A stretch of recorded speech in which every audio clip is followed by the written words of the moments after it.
At 7:45 this morning, the Trinidad and Tobago Meteorological Office elevated the adverse weather alert to orange. Across the country, the rain continued and watercourses, both major and minor, breached their banks. At Madras Road, some residents were rescued after the water rose to 5 feet in some areas. Meanwhile, in Springlands Avenue, Valsayn South, several families also had to be evacuated.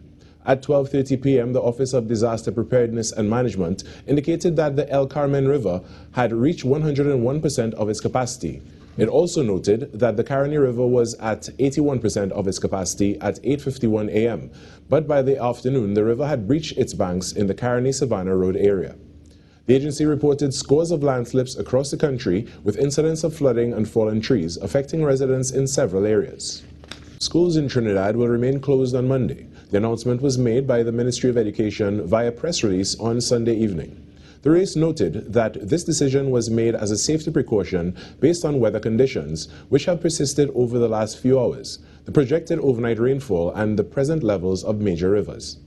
The ministry says guidance was received from the Trinidad and Tobago Meteorological Office and the Ministries of Rural Development and Local Government and Works and Transport on riverine levels and flooding. Schools are expected to reopen on Tuesday, November 29th, except where cleanup operations in schools may be necessary. Parents are advised that in such cases, they will be advised by the school's principals directly. All divisions, sections, and branches of the Trinidad and Tobago Police Service are on high alert. According to Acting Commissioner of Police McDonald Jacob, during this period of adverse weather, there will be increased patrols in communities and appeals to motorists to exercise extreme caution to reduce the risk of harm and injury. In a press release, the TTPS reminds the driving public to avoid flood-prone areas, be prepared and plan an alternate route in case roads are closed.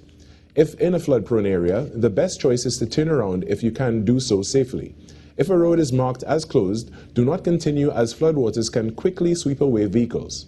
If your vehicle stalls in floodwater, be prepared to abandon it and move safely to higher ground.